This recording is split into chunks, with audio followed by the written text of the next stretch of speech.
Hi, it's me again with Corel Draw Tips and Tricks. This is part 4B. The gentleman has his pattern. He told me disregard that. But when he does it with the artistic media tool, and I just showed two different ways to do it with the blend or the object to path, he's getting this space. So what we need to do is let's drag this over here. Matter of fact, let's get rid of that top part. He told me to don't worry about that. But if you look, this thing is 20 inches long. If you control D, and I nudged it 10 inches twice, you get a space. So you're going to have a space. So what we're going to do is we're going to take these and left click, no fill, right click outline. We're actually going to grab this and hold down the shift key and double click on the rotate on the rectangle tool. This is an optical illusion that makes it look like that the arrows are going uphill or getting bigger, but they're not, because you could take this item and control D and flip it, and you get the exact same thing. So we need to get something that's 20 inches long. Boy, it really looks like it is. So what we want to do, and I don't need a box that big, both, matter of fact, let's go to the center of the page. And I was afraid of that. I didn't have the other ones grouped. So let's grab that one, put it in the center. Let's grab this, Control G, put it in the center. A lot easier in the center of the page because now we're center. Now, we need to move this box. Two ways you could do this. The boxes are already 20. We could expand this out a little bit. We're pretty close to 20 inches where I want it. And then don't try to move the arrows to match up to that. Move your box. You don't want the four-sided, you want the two-sided arrow.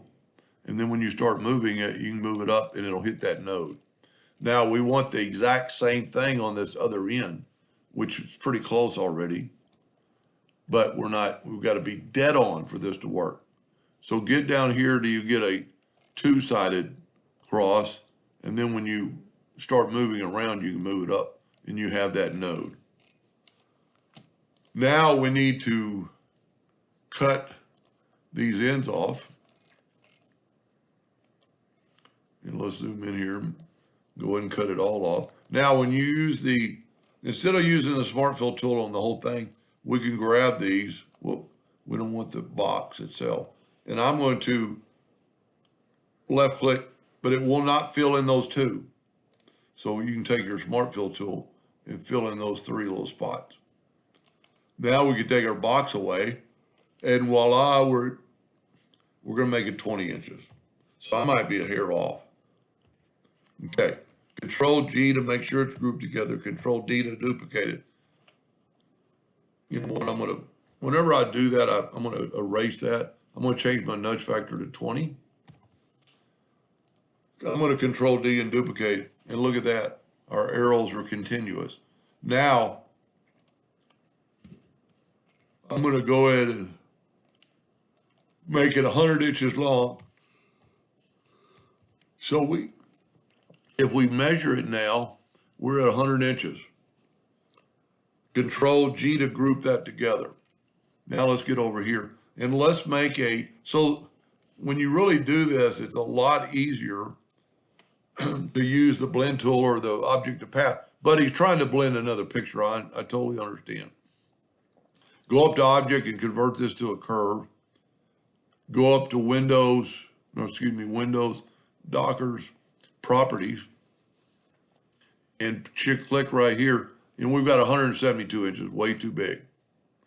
137, 117. Well, we're really close. Excuse me. 101. Now, when you get that close, you can go right here and go 58.5. And what's that number? We're really close. 58.3. Wow. 58 even. Wow, that's about as close to 100 you can get. Now, Take this and make a stroke out of it with your artistic media tool. Now, the one reason it is going to help when you do other sizes, we're going to grab the artistic media tool and have it on your brush stroke. And when you get the black disc there, I'm going to save it as www, doesn't matter. Excuse me. Now we're ready to go. You're already in the artistic media tool mode. Click on that, and then you need to go up or down. And we'll make it 1 inch. And there you have no gaps. Now it's a little thin, so we might go 1.5. And you get that same arrow that's completely all the way around. Anyway, so he needs to do the same thing on that original pattern that he has below. That's pretty cool. Anyway, I hope that helped him a little bit, and thank you for watching.